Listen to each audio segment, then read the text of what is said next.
Esther. Now in the days of Ahasuerus, the Ahasuerus who reigned from India to Ethiopia over 127 provinces, in those days when King Ahasuerus sat on his royal throne in Susa, the capital, in the 3rd year of his reign he gave a feast for all his officials and servants. The army of Persia and Media and the nobles and governors of the provinces were before him, while he showed the riches of his royal glory and the splendor and pomp of his greatness for many days, 180 days. And when these days were completed, the king gave for all the people present in Susa, the citadel, both great and small, a feast lasting for 7 days in the court of the garden of the king's palace.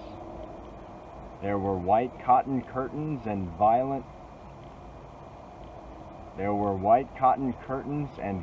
hangings fastened with cords of fine linen and purple to silver rods and marble pillars, and also couches of gold and silver on a mosaic pavement of porphyry, marble, mother of pearl, and precious stones. Drinks were served in golden vessels, vessels of different kinds, and the royal wine was lavished according to the bounty of the king. And drinking was according to this edict. There is no compulsion, for the king had given orders to all the staff of his palace to do as each man desired.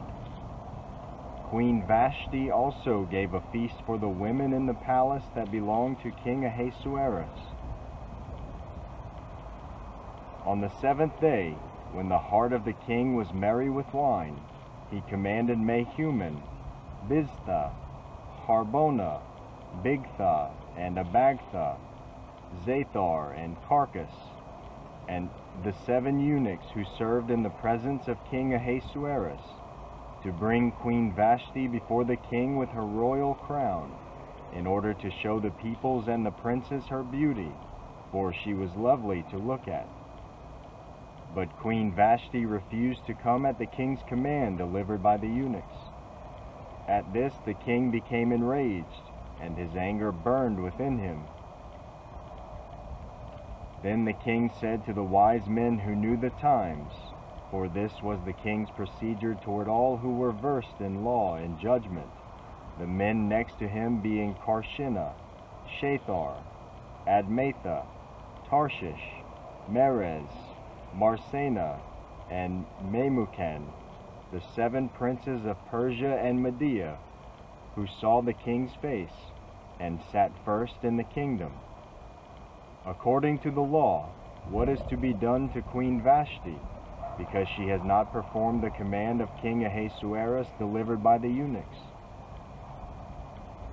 Then Memucan said in the presence of the king and the officials, not only against the king has Queen Vashti done wrong, but also against all the officials and all the peoples who are in all the provinces of King Ahasuerus. For the queen's behavior will be made known to all women, causing them to look at their husbands with contempt, since they will say, King Ahasuerus commanded Queen Vashti to be brought before him, and she did not come. This very day the noble women of Persia and Media who have heard of the queen's behavior will say the same to all the king's officials, and there will be contempt and wrath in plenty. If it please the king, let a royal order go out from him, and let it be written among the laws of the Persians and the Medes, so that it may not be repealed, that Vashti is never again to come before King Ahasuerus. And let the king give her royal position to another who is better than she. So when the decree made by the king is proclaimed throughout all his kingdom, for it is vast, all women will give honor to their husbands, high and low alike. This advice pleased the king and the princes, and the king did as Memucan proposed.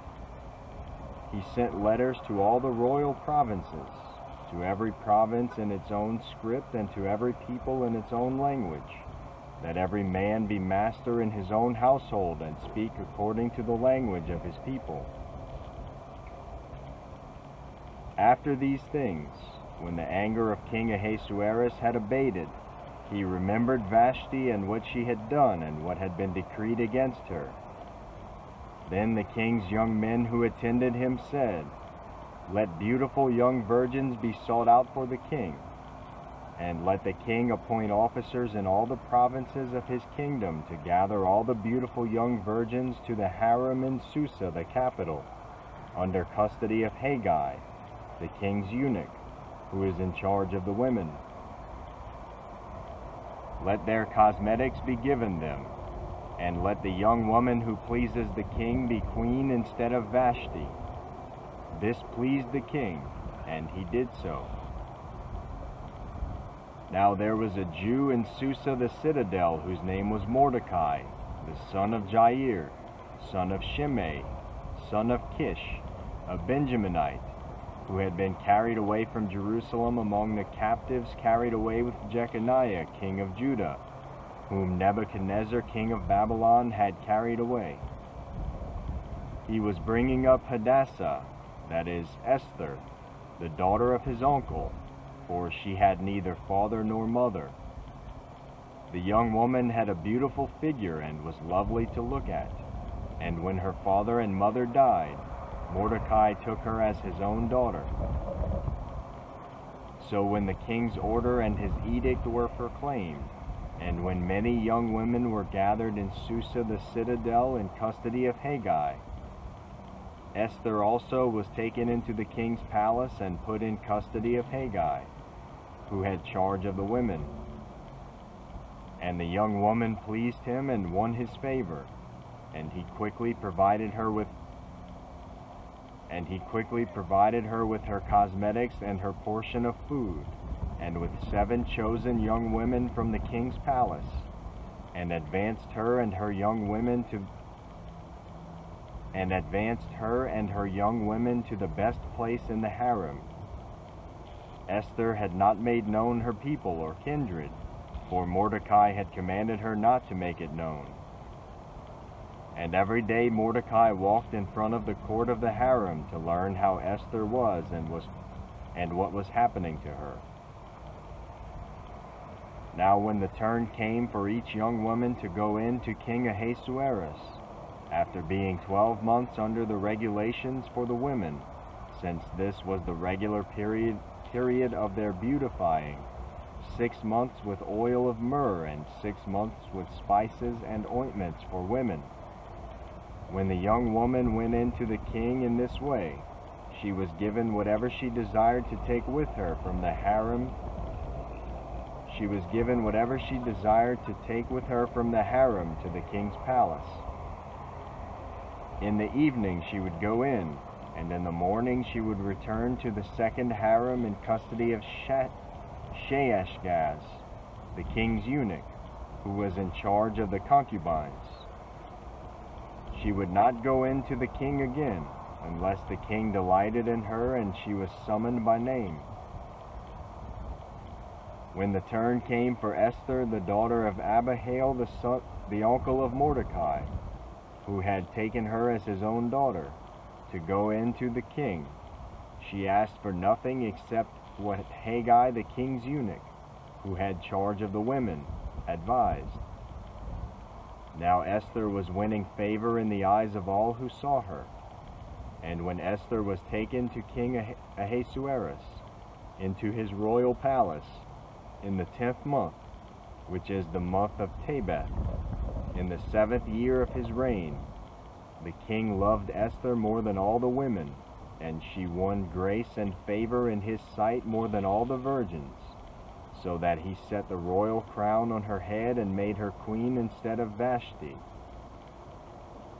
Then the king gave a great feast for all his officials and servants.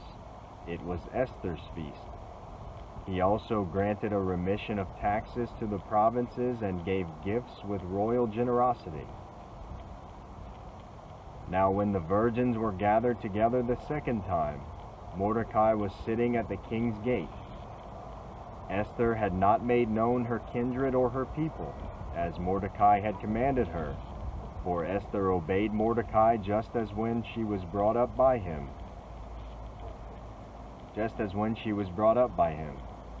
In those days, as Mordecai was sitting at the king's gate, Bigthan and Teresh, two of the king's eunuchs, who guarded the threshold, became angry and sought to lay hands on King Ahasuerus. And this came to the knowledge of Mordecai, and he told it to Queen Esther, and Esther told the king in the name of Mordecai. When the affair was investigated and found to be so, the men were both hanged on the gallows. And it was recorded in the book of the Chronicles in the presence of the king. After these things, King Ahasuerus promoted Haman the Agagite, the son of Hammedatha, and advanced him and set his throne above all the officials who were with him. And all the king's servants who were at the king's gate bowed down and paid homage to Haman, for the king had so commanded concerning him. But Mordecai did not bow down or pay homage. Then the king's servants who were at the king's gate said to Mordecai, "Why do you transgress the king's command?" And when they spoke to him day after day, and he would not listen to them, they told Haman, in order to see whether Mordecai's words would stand, for he had told them that he was a Jew. And when Haman saw that Mordecai did not bow down or pay homage to him, Haman was filled with fury, but he disdained to lay hands on Mordecai alone. So, as they had made known to him the people of Mordecai, Haman sought to destroy all the Jews, the people of Mordecai, throughout the whole kingdom of Ahasuerus. In the first month, which is the month of Nisan, in the 12th year of King Ahasuerus, they cast pur, that is, they cast lots, before Haman day after day. And they cast it month after month till the 12th month, which is the month of Adar. Then Haman said to King Ahasuerus, "There is a certain people scattered abroad and dispersed among the peoples in all the provinces of your kingdom. Their laws are different from those of every other people, and they do not keep the king's laws, so that it is not to the king's profit to tolerate them.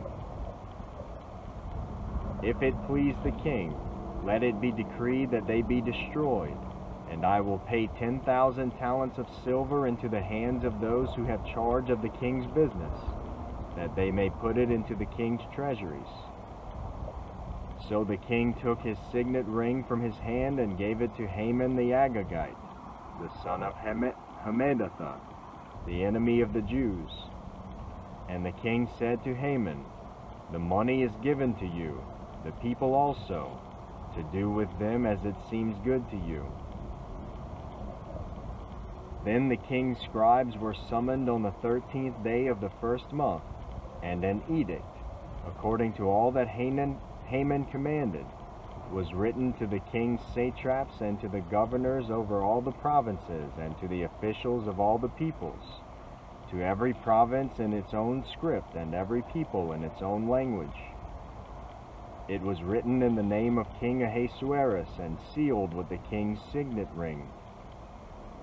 Letters were sent by couriers to all the king's provinces with instructions to destroy, to kill, and to annihilate all Jews, young and old, women and children, in one day, the 13th day of the 12th month, which is the month of Adar, and to plunder their goods.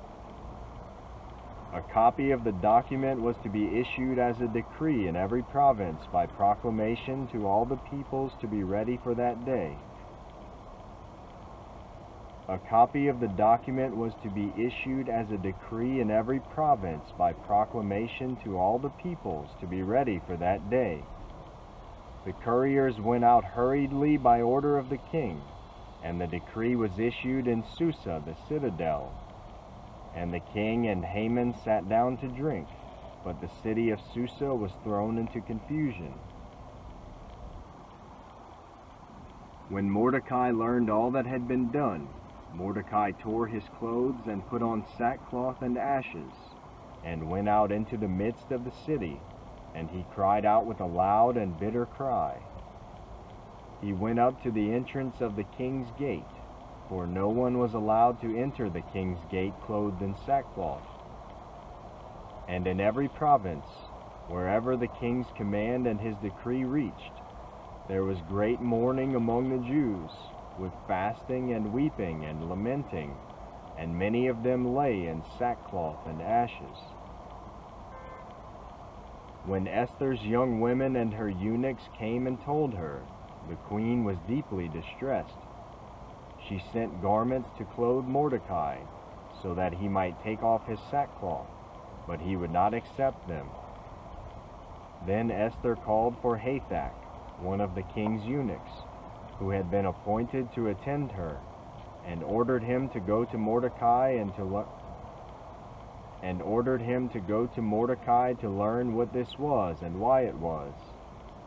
Hathach went out to Mordecai in the open square of the city in front of the king's gate, and Mordecai told him all that had happened to him, and the exact sum of money that Haman had promised to pay into the king's treasuries for the destruction of the Jews. Mordecai also gave him a copy of the written decree issued in Susa for their destruction, that he might show it to Esther and explain it to her, and commanded her. Mordecai also gave him a copy of the written decree issued in Susa for their destruction, that he might show it to Esther and explain it to her, and command her to go to the king to beg his favor and plead with him on behalf of her people. And Hathach went and told Esther what Mordecai had said. Then Esther spoke to Hathach and commanded him to go to Mordecai and say, All the king's servants and the people of the king's provinces know that if any man or woman goes to the king inside the inner court without being called, there is but one law, to be put to death, except the one to whom the king holds out the golden scepter so that he may live. But as for me, I have not been called to come into the king these 30 days. And they told Mordecai what Esther had said. Then Mordecai told them to reply to Esther, Do not think to yourself that in the king's palace you will escape any more than all the other Jews. For if you keep silent at this time, relief and deliverance will rise for the Jews from another place, but you and your father's house will perish. And who knows whether you have not come to the kingdom for such a time as this? Then Esther told them to reply to Mordecai, Go, gather all the Jews to be found in Susa, and hold a fast on my behalf, and do not eat or drink for 3 days, night or day. I and my young women will also fast as you do. Then I will go to the king, though it is against the law, and if I perish, I perish. Mordecai then went away and did everything as Esther had ordered him. On the 3rd day Esther put on her royal robes and stood in the inner court of the king's palace, in front of the king's quarters, while the king was sitting on his royal throne inside the throne room opposite the entrance to the palace.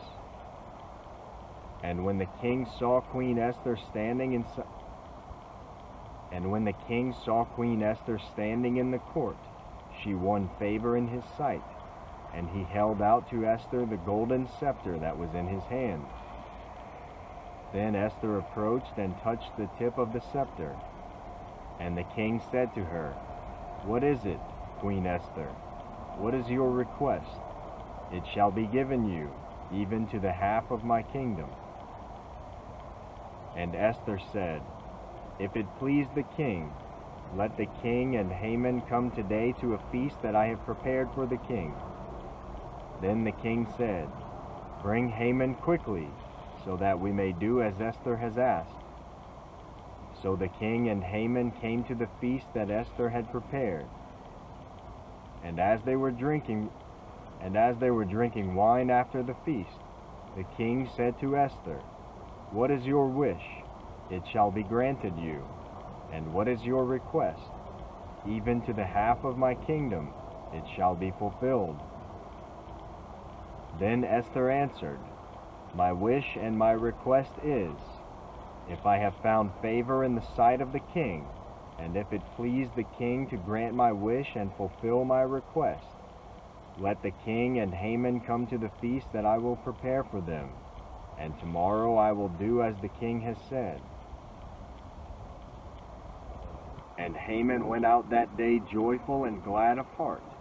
But when Haman saw Mordecai in the king's gate, that he neither rose nor trembled before him, he was filled with wrath against Mordecai. Nevertheless, Haman restrained himself and went home, and he sent and brought his friends and his wife Zeresh. And Haman recounted to them the splendor of his riches, the number of his sons, all the promotions with which the king had honored him, and how he had advanced him above the officials and the servants of the king. Then Haman said, "Even Queen Esther let no one but me come with the king to the feast she prepared. And tomorrow also I am invited by her together with the king. Yet all this is worth nothing to me, so long as I see Mordecai the Jew sitting at the king's gate." Then his wife Zeresh and all his friends said to him, "Let a gallows 50 cubits high be made, and in the morning tell the king to have Mordecai hanged upon it. Then go joyfully with the king to the feast." This idea pleased Haman, and he had the gallows made,